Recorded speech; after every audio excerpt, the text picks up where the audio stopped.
आपण जिथे उभी आहोत हे श्री गुरुदेव संत तुकडोजी महाराजांचं प्रार्थना स्थळ आहे, जे इथे तुकडोजी महाराज बसून त्यांनी प्रार्थना स्थळ म्हणून त्याला नाव दिलंय. ते इथे बसायचे आणि प्रार्थना करायचे.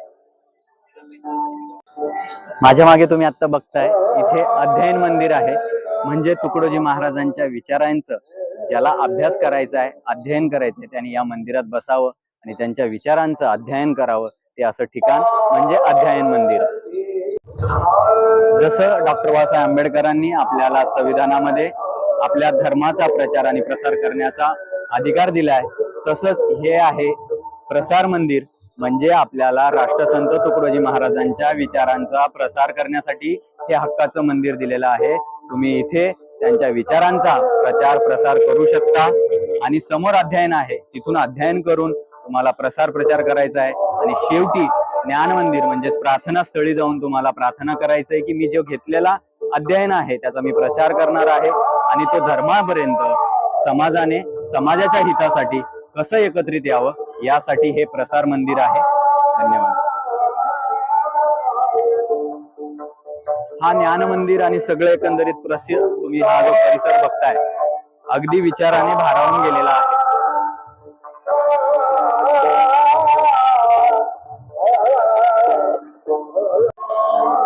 जसं आपण म्हणतो की वाचाल तर वाचाल, आणि आपल्याला माहिती आहे संत राष्ट्रसंत तुकडोजी महाराज यांनी ग्रामगीतेतून जो संदेश दिलाय की ग्रामगीता, आणि फक्त तुकडोजी महाराजांचे विचार हे ग्रामगीता इतके सीमित नाहीये, तर त्यात अनेक पुस्तकं आहेत. आपल्याला श्री गुरुदेव दत्त म्हणजे श्री गुरुदेव राष्ट्रसंत तुकडोजी महाराजांचा अभ्यास करायचा असेल तर आपण नक्कीच पुस्तकं वाचली पाहिजे. त्यांचे विचारांचे पुस्तक आपल्याला त्यांच्या प्रकाशनात इथे सहज उपलब्ध आहे. हे आहे श्री गुरुदेव संत तुकडोजी महाराज यांचं पुस्तकांचं दालन. इथे तुम्ही येऊन पुस्तकं खरेदी करू शकता.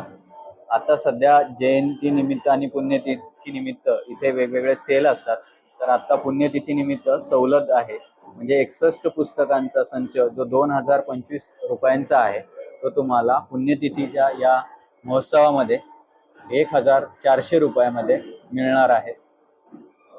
आणि महोत्सव म्हटलं की तिथे छोटी मोठी स्टॉल अशी भरपूर असतात. सगळ्या लिकडी विकडीचे साहित्य तुम्हाला इथून मिळतात. हे बघू शकता तुम्ही, इथून लंबी अशी 1 किलोमीटर पर्यंत हे दुकानं लागलेली होती आणि सगळं साहित्य होतं छोटेपासून मोठेपर्यंत. आणि इथे महाराष्ट्राचे लाडके महाराज विशाल खोले महाराज यांचं सुंदर असं कीर्तन सुरू होतं. रोज वेगवेगळ्या कीर्तनकारांचं कीर्तन असतं.